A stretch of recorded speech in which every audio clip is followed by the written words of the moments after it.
Hello and welcome all of you to the online study platform of PCM Tutorials। आज हम लोग solution chapter का एक और बहुत ज़्यादा इम्पोर्टेंट टॉपिक का नाम है कॉलिगेटिव प्रॉपर्टीज़। कॉलिगेटिव प्रॉपर्टीज़ हम चालू करने वाले हैं। ठीक है, कॉलिगेटिव प्रॉपर्टीज़ के बारे में मैंने पहले थोड़ा सा इंट्रोडक्शन दिया था जब हम राउल्ट्स लॉ का सेकंड केस डिस्कस कर रहे थे, लेकिन एक बार मैं फिर से वो चीज़ डिस्कस करूँगा। तो टॉपिक है हमारा कॉलिगेटिव प्रॉपर्टीज़। कॉलिगेटिव प्रॉपर्टीज़ में हमें क्या पढ़ना होता है देखते हैं। किसी भी आइडियल सॉल्यूशन की वो प्रॉपर्टीज़ जो नंबर ऑफ सॉल्यूट पार्टिकल्स उसमें कितने प्रेजेंट हैं उस पर डिपेंड करती है, ऐसी प्रॉपर्टीज़ को हम कहते हैं कॉलिगेटिव प्रॉपर्टीज़। लेकिन ध्यान रखिएगा, वो वाली कॉलिगेटिव प्रॉपर्टीज़ जो हैं वो नेचर ऑफ सॉल्यूट पे डिपेंड नहीं करती हैं। वो नेचर ऑफ सॉल्यूट पे डिपेंड नहीं करती हैं, वो सिर्फ उसमें कितने पार्टिकल्स प्रेजेंट हैं सॉल्यूट के, कितने नंबर ऑफ पार्टिकल्स प्रेजेंट है उसमें सॉल्यूट के, वो उन पे डिपेंड करती है। अब ध्यान दीजिए, मैंने यहाँ पे नंबर ऑफ पार्टिकल्स बोला है यहाँ पे, है ना। नंबर ऑफ पार्टिकल्स यानी कि सिंपल सी बात है, मैंने फॉर एग्जांपल यहाँ पे मैंने मोल लिया किसी भी चीज़ का, तो मोल जो है वो एक्चुअल में number of particles he represent कर रहा है, क्योंकि किसी भी चीज़ का 1 मोल यानी कि वो क्या होता है 6.022 इंटू 10⁻23 पार्टिकल्स यानी कि अगर मैंने यहाँ पे 1 मोल शुगर डाला किसी भी सॉल्वेंट में, तो शुगर के कितने पार्टिकल्स उसके अंदर गए, कितने मॉलिक्यूल शुगर के उसके अंदर गए, यानी कि 6.022 इंटू 10⁻23, दैट इज कि एवोगैड्रो नंबर के बराबर, है ना। तो कॉलिगेटिव प्रॉपर्टीज किसी भी सॉल्यूशन की वो प्रॉपर्टीज होती है जब हम किसी सॉल्वेंट में जो सॉल्यूट डाल रहे हैं और जब वो सॉल्यूशन फॉर्म हो रहा है, तो सॉल्यूशन फॉर्म होते वक्त उसकी कौन सी ऐसी प्रॉपर्टीज़ हैं जो नंबर ऑफ पार्टिकल्स पे डिपेंड कर रही है ना। नंबर ऑफ पार्टिकल्स पे डिपेंड कर रही है, जैसे कि 4 टाइप की कॉलिगेटिव प्रॉपर्टीज़ होती हैं। पहला है relative lowering of vapour pressure, यानी कि वेपर प्रेशर का कम होना। एलिवेशन इन बॉइलिंग पॉइंट, यानी कि बॉइलिंग पॉइंट का बढ़ना। डिप्रेशन इन फ्रीजिंग पॉइंट, यानी कि फ्रीजिंग पॉइंट का कम होना, ठीक है। और ऑस्मोटिक प्रेशर, ठीक है। तो ये वाली कुछ प्रॉपर्टीज़ हैं। फॉर एग्जांपल आपके पास एक यहाँ पे कोई एक प्योर सॉल्वेंट रखा हुआ है, ठीक है, ये आपका प्योर सॉल्वेंट है। अब इस प्योर सॉल्वेंट का कुछ एक पर्टिकुलर वेपर प्रेशर होगा, ठीक है, कुछ एक पर्टिकुलर वेपर प्रेशर होगा, तो मैंने यहाँ पे इसका वेपर प्रेशर बना दिया, ठीक है। वेपर प्रेशर क्यों होगा, क्योंकि सरफेस के सारे मॉलिक्यूल्स जो हैं वो लिक्विड स्टेट से वेपर स्टेट में जाएंगे। लेकिन अब मैंने इसी सॉल्यूशन में मैंने अब इसमें कुछ सॉल्यूट के पार्टिकल्स मिला दिए, और वो सॉल्यूट के पार्टिकल्स थे नॉन वोलेटाइल। ये देखो ज़रा, मैंने यहाँ पे सॉल्यूट के पार्टिकल्स मिला दिए। जब मैंने यहाँ पे सॉल्यूट के पार्टिकल्स मिला दिए तो कंपैरेटिवली इसका जो सरफेस एरिया है वो कम हो गया। सरफेस एरिया कम हो गया तो यहाँ पे जो वेपर्स बनेंगे वो भी कम बनेंगे, यानी कि जितने पार्टिकल्स मैं यहाँ पे डालूंगा उतने पार्टिकल्स पे डिपेंड करेगा कि इसका वेपर प्रेशर कितना कम हो रहा है। जितने पार्टिकल्स मैं यहाँ पे सॉल्यूट के डालूंगा उतने पार्टिकल्स पे डिपेंड करेगा कि इसका बॉइलिंग पॉइंट कितना बढ़ रहा है। जितने पार्टिकल्स मैं यहाँ पे सॉल्यूट के डालूंगा उतने पार्टिकल्स पे डिपेंड करेगा कि इसका फ्रीजिंग पॉइंट कितना कम हो रहा है, ठीक है। तो ऐसी प्रॉपर्टीज़ जो नंबर ऑफ सॉल्यूट के पार्टिकल्स की कितने पार्टिकल्स उसमें डल रहे हैं उस पर डिपेंड करती है, ऐसी प्रॉपर्टीज़ को हम कहते हैं कॉलिगेटिव प्रॉपर्टीज़। और टोटल 4 तरीके की कॉलिगेटिव प्रॉपर्टीज़ होती हैं, ठीक है। अब इन कॉलिगेटिव प्रॉपर्टीज़ में हम आगे बढ़ते हैं। सबसे पहले हम कॉलिगेटिव प्रॉपर्टी पढ़ेंगे relative lowering of vapour pressure. So हमारी जो पहली प्रॉपर्टी है वो है relative lowering of vapour pressure. Relative lowering of vapour pressure हमें क्या समझाती है, ठीक है। आप लोग ने वेपर प्रेशर को कैलकुलेट, क्योंकि हम यहाँ पे माइंड कीजिएगा, हम यहाँ पे आइडियल सॉल्यूशन की बात कर रहे हैं, ठीक है।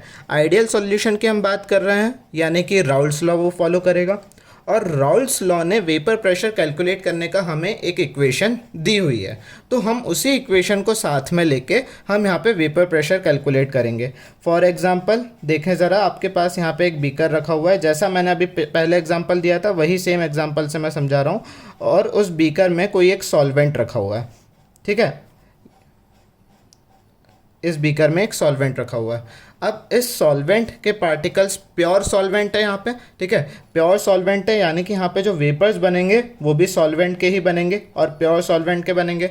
और राउल्ट्स लॉ ने प्योर सॉल्वेंट के केस में जो वेपर बताया था वो क्या बताया था, जैसे कि हमने सॉल्वेंट को नाम दिया ए, है ना, सॉल्वेंट को नाम दिया ए, तो इसका जो वेपर प्रेशर हो गया वो प्योर है सॉल्वेंट है, इसलिए हो गया ये पी नॉट ए। ठीक है, अब इस प्योर सॉल्वेंट में हमने कुछ पार्टिकल्स जो हैं वो सॉल्यूट के मिला दिए। तो ये था प्योर सॉल्वेंट के सरफेस पे सारे मॉलिक्यूल्स। ठीक है, इन सभी मॉलिक्यूल्स को हटा के हमने यहाँ पे कुछ सॉल्यूट के पार्टिकल्स डाल दिए। अब इस सॉल्यूट के पार्टिकल्स डाल दिए तो यहाँ पे जो वेपर है वो सॉल्यूट, क्योंकि ये नॉन वोलेटाइल सॉल्यूट है तो यहाँ पे वेपर्स जो हैं वो कंपैरेटिवली क्या हो जाएंगे, कम हो जाएंगे। और यहाँ पे इस वाले वेपर प्रेशर को हम राउल्स लॉ के अकॉर्डिंग क्या नाम देंगे, पी ए। तो आप लोग ज़रा कंपेयर कर पा रहे होंगे कि यहाँ पे सरफेस एरिया बड़ा है, जिसकी वजह से यहाँ पे पी नॉट ए जो है उसका जो प्रेशर होगा वो ज़्यादा होगा कंपैरेटिवली पी ए के। होगा या नहीं होगा, बिल्कुल होगा। ठीक है, तो जब प्योर का प्रेशर ज़्यादा है कंपैरेटिवली यहाँ पे इम्प्योर के या फिर सॉल्यूट मिलाने के बाद, तो यहाँ पे प्योर के कंपैरेटिवली इम्प्योर में कुछ ना कुछ वेपर प्रेशर में चेंजेस तो आए होंगे, बिल्कुल आए होंगे। तो हमने बोला change in pressure is equals to कितना चेंज आया, तो भाई पहले उसका वेपर प्रेशर था इतना, फिर उसका वेपर प्रेशर हो गया माइनस पी ए। ठीक है, ये इसका चेंज इन प्रेशर आ गया। तो चेंज इन प्रेशर जो आया, अगर हम यहाँ पे पी ए को राउल्स लॉ के अकॉर्डिंग हम पी ए कैसे कैलकुलेट करते हैं, यानी कि del P is equals to P not A minus pressure of A. According to Raoult's law कितना होगा, pressure of A in the pure state multiplied by mole fraction of A in the solution.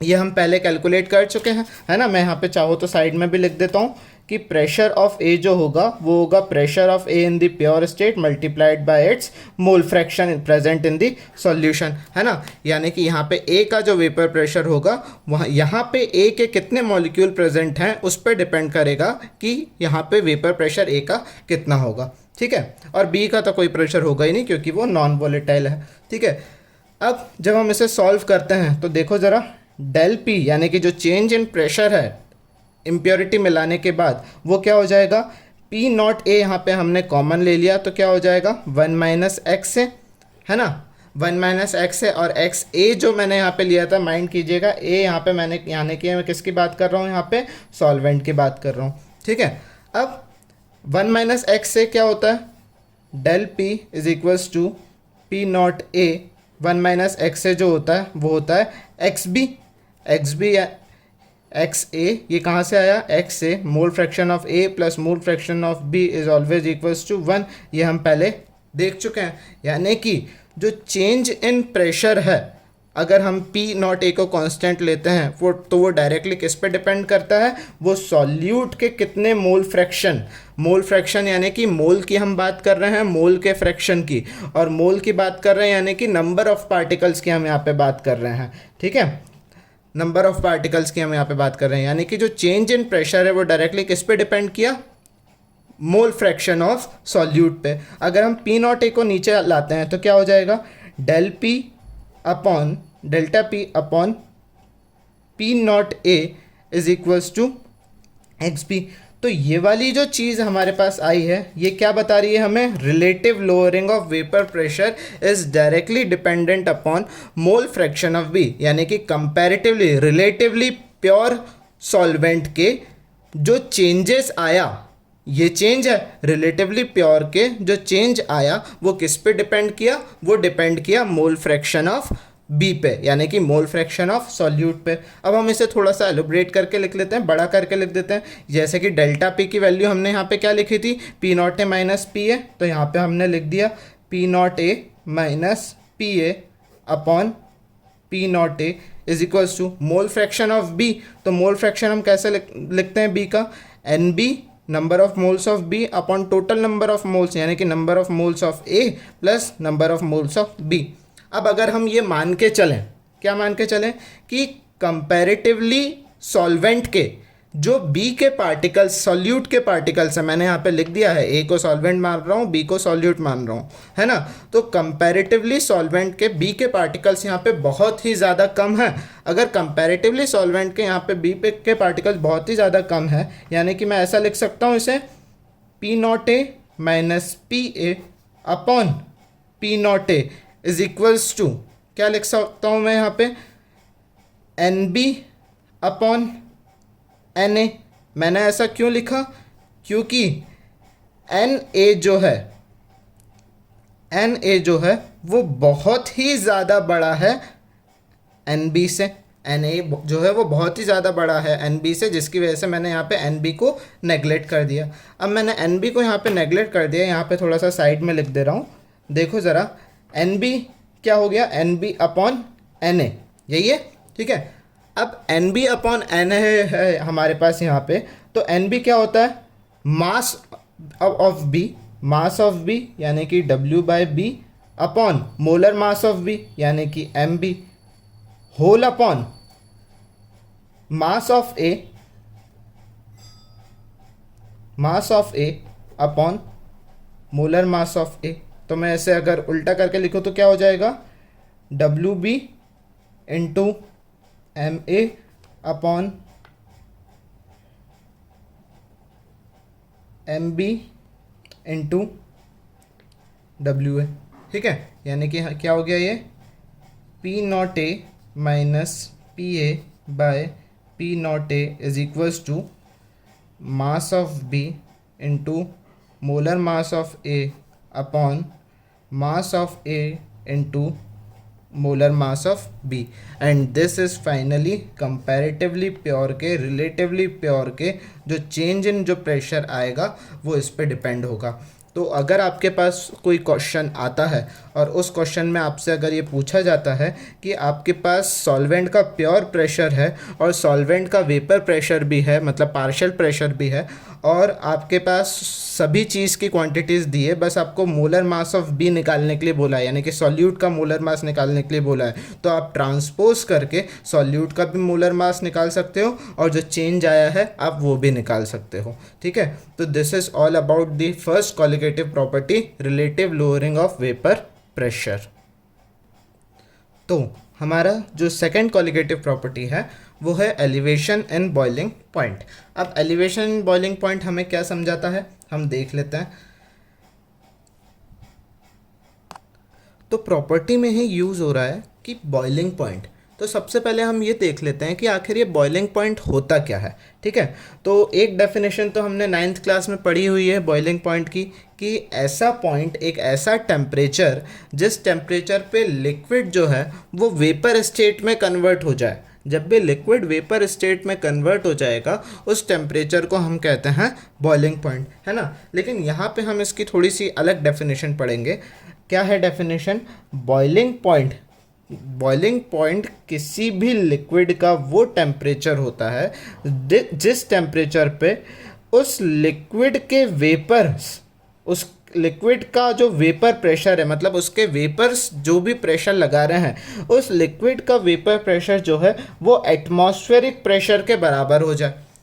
जब भी उस liquid के vapour pressures जो हैं वो atmospheric pressure के बराबर हो जाएंगे तब हम उसे क्या कहेंगे, उस लिक्विड का बॉइलिंग पॉइंट, है ना। अब समझें ज़रा, अगर हम इसे ग्राफ की मदद से अगर समझने की कोशिश करें कि बॉइलिंग पॉइंट में एलिवेशन किस तरीके से हो रहा है ना, तो देखते हैं ज़रा। मान के चलिए ये हमारा ग्राफ है, ठीक है। इस ग्राफ में मैं इस साइड मैं यहाँ पे टेम्परेचर ले रहा हूँ और यहाँ पे टेम्परेचर इंक्रीज़ हो रहा है, ठीक है। यहाँ पे मैं प्रेशर ले रहा हूँ और ऊपर जाने पे प्रेशर इंक्रीज़ हो रहा है, ठीक है। यहाँ तक तो कोई परेशानी नहीं होनी चाहिए, ठीक है। अब मैं क्या कर रहा हूँ, मैं प्रेशर पे एक मार्क दे रहा हूँ कि ये वाला जो मार्क है वो एटमॉस्फेरिक प्रेशर का मार्क है। मतलब जब प्रेशर की ये वैल्यू होगी तो ये एटमॉस्फेरिक प्रेशर के बराबर होगी, तो ये वाला जो मार्क है वो एटमॉस्फेरिक प्रेशर के बराबर है, ठीक है। अब देखें ज़रा, हमारे पास एक लिक्विड है, एक सॉल्वेंट है, ठीक है। ये रहा हमारा सॉल्वेंट, ठीक है। ये सॉल्वेंट हमारा रूम टेम्परेचर पे प्रेजेंट है, ये प्योर सॉल्वेंट है, यानी कि सरफेस एरिया बड़ा है, यानी कि रूम टेम्परेचर पे इस सॉल्वेंट का, क्योंकि वोलेटाइल है तो कुछ ना कुछ वेपर प्रेशर तो डेफिनेटली होगा। तो मान के चलो ज़रा, ये जो है ये टेम्परेचर की ये वाली जो वैल्यू है, क्योंकि यहाँ पे टेम्परेचर है, तो टेम्परेचर की ये वाली जो वैल्यू है, टेम्परेचर की इस पर्टिकुलर वैल्यू पे, टेम्परेचर की इस पर्टिकुलर वैल्यू पे इस सॉल्वेंट का कुछ ना कुछ प्रेशर है। टेम्परेचर की ये वाली पर्टिकुलर वैल्यू पे इस सॉल्वेंट का कुछ ना कुछ वेपर प्रेशर है, ठीक है। ये टेम्परेचर रूम टेम्परेचर और इस पे कुछ ना कुछ इसका वेपर प्रेशर। तो इस पर्टिकुलर वैल्यू पे अगर इस सॉल्वेंट का कुछ ना कुछ वेपर प्रेशर है, जब मैं टेम्परेचर बढ़ाता हूँ तो इसका वेपर प्रेशर बढ़ेगा, है ना। फॉर मान के चलो ये वाटर है, ठीक है, तो मैं इसका टेम्परेचर बढ़ा रहा हूँ, देखो ज़रा मैं इसका टेम्परेचर बढ़ा रहा हूँ, टेम्परेचर बढ़ा इसका, और जब इसका टेम्परेचर, वाटर का जो टेम्परेचर होता है बॉइलिंग पॉइंट का, वो होता है 100 डिग्री सेल्सियस। तो जब इसका टेम्परेचर 100 डिग्री सेल्सियस पे वाटर का जो वेपर प्रेशर है वो एटमॉस्फेरिक प्रेशर के बराबर हो जाता है, यानी कि ये जो पॉइंट होगा ये क्या होगा, इसका बॉइलिंग पॉइंट, है ना। यानी कि ये वाला टेम्परेचर को मैं नाम दे दूँ TB, क्योंकि टेम्परेचर है बॉइलिंग पॉइंट का, और ऊपर नॉट लगा दिया यानी कि ये प्योर वाटर का है, ऊपर नॉट लगा दिया यानी कि ये किसका है, ये प्योर वाटर का है, ठीक है। अब इसी सॉल्वेंट में मैंने मिला दिए कुछ सॉल्यूट, देखो ज़रा ये मिला दिए कुछ सॉल्यूट के पार्टिकल्स। अब सरफेस एरिया कम हुआ तो यानी कि इसके वेपर्स भी कम होंगे। तो इसी सेम पर्टिकुलर टेम्परेचर पे, है ना, मैं यहाँ पे लिख देता हूँ पहले कि ये जो है ये है सॉल्वेंट का, ठीक है। अब इसी सेम टेम्परेचर पे सॉल्यूट मिलाने की वजह से इसका वेपर प्रेशर जो है वो कुछ ना कुछ तो कम हुआ होगा। तो मैंने देखो इसी सेम टेम्परेचर पे इसका प्रेशर को थोड़ा सा कम कर दिया, नीचे आने पे प्रेशर कम हो रहा है, ऊपर जाने पे वेपर प्रेशर बढ़ रहा है ना। तो इसी सेम टेम्परेचर पे इसके प्रेशर को मैंने कम कर दिया, ठीक है। अब मैं इसका टेम्परेचर अगेन बढ़ा रहा हूँ सॉल्यूशन का। मैंने जब इसका टेम्परेचर अगेन बढ़ाया तो देखो ज़रा, एक ऐसा टाइम आया, एक पर्टिकुलर टेम्परेचर पे इसका जो वेपर प्रेशर है, एक पर्टिकुलर टेम्परेचर पे इसका जो वेपर प्रेशर है वो एटमॉस्फेरिक प्रेशर के बराबर हो गया, देखो ज़रा। यानी कि ये वाला जो केस है ये क्या है, सॉल्यूशन, क्योंकि मैंने इसमें सॉल्यूट मिला दिया।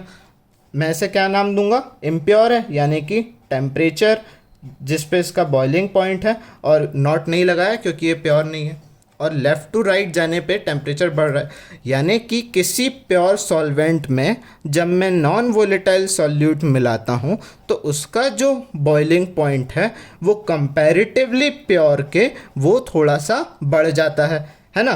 ये था प्योर का, ये था इम्प्योर का, ये था प्योर का, ये था इम्प्योर का। तो प्योर के कंपैरेटिवली इसका बॉइलिंग पॉइंट बढ़ गया। दैट इज़ मुझे क्या समझ में आया, मुझे ये समझ में आया कि इम्प्योर का यानी कि सॉल्यूशन का जो बॉइलिंग पॉइंट है वो कंपैरेटिवली प्योर के वो बड़ा है ना। सॉल्यूशन का जो बॉइलिंग पॉइंट है वो कंपैरेटिवली प्योर के बड़ा है। अब मैंने यहाँ पे बात की सॉल्यूट पार्टिकल्स की, मैं जितने सॉल्यूट पार्टिकल्स डालूंगा, यानी कि इससे मुझे क्या समझ में आया, मुझे यहाँ पे कोई ना कोई मुझे कंसंट्रेशन टर्म तो यूज़ करनी पड़ेगी, है ना। कि ये जो चेंज इन टेम्परेचर आया है ना, ये देखो चेंज इन बॉइलिंग पॉइंट के जो टेम्परेचर आया है वो क्या हो गया यहाँ पे, TB माइनस T0B। तो ये जो चेंज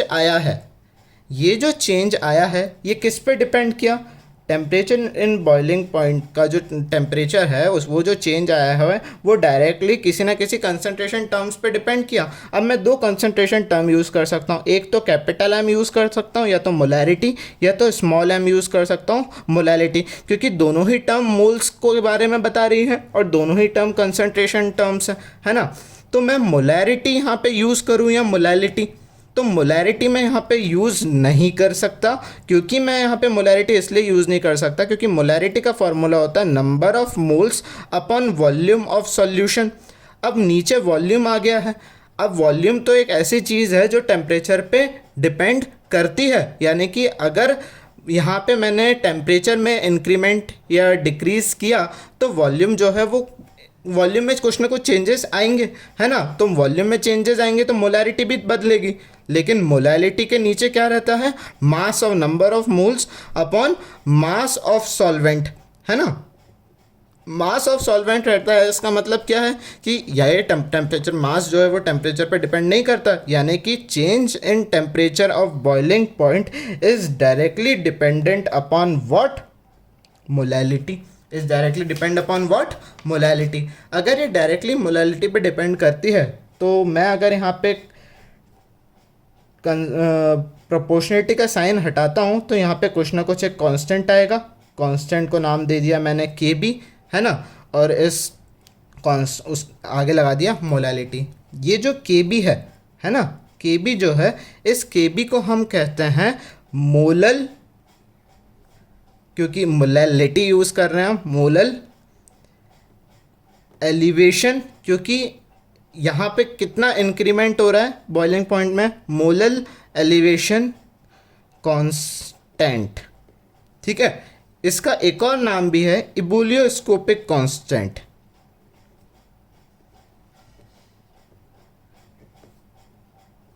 इबुलियोस्कोपिक कांस्टेंट, है ना। तो इसके दो नाम हैं, या तो हम इसे मोलर एलिवेशन कांस्टेंट बोल सकते हैं या फिर हम इसे इबुलियोस्कोपिक कांस्टेंट बोल सकते हैं, है ना। तो ये हो गया।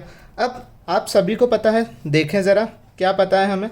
हमें ये पता है कि मोलैलिटी जो होती है, स्मॉल m जो होता है, मोलैलिटी क्या होती है, मोलैलिटी होती है number of moles of solute, number of moles of solute. Solute को मैं B से रिप्रेजेंट कर दे रहा हूँ, है ना, क्योंकि मैंने पहले बताया था A यानी कि सॉल्वेंट एंड B यानी कि सॉल्यूट। तो number of moles of solute upon mass of solvent. Number of moles of solute यानी कि मुझे क्या बता रहा है, और mass of solvent, that too in what, kgs, है ना। तो number of moles of solute यानी कि NB अपॉन मास ऑफ सॉल्यूट यानी कि WA, that too in what, kg. मैं इसे और एलोबरेट करता हूँ तो नंबर ऑफ मोल्स को मैं कैसे लिख सकता हूँ, मास ऑफ B, एग्जैक्टली, है ना, mass of B upon molar mass of B यानी कि MB मल्टीप्लाइड बाय व्हाट, ये होल अपॉन में क्या आ जाएगा, होल अपॉन में हमारे पास जो चीज़ आएगी वो आएगी मास ऑफ A, है ना।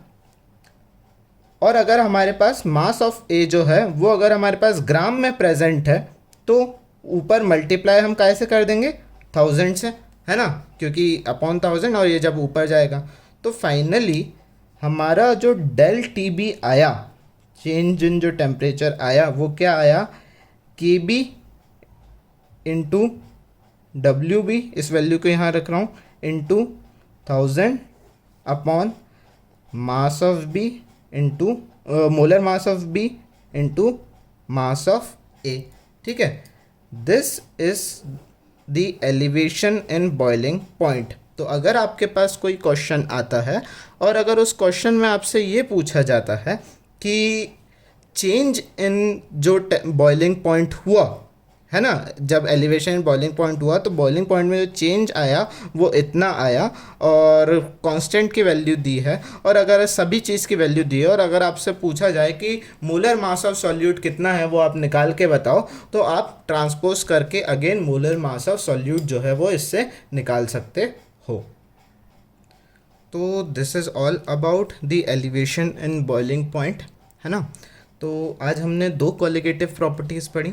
मैं आप लोगों से इन दोनों प्रॉपर्टीज़ के बेसिस पे जो भी न्यूमेरिकल्स हैं वो आपसे शेयर करूँगा।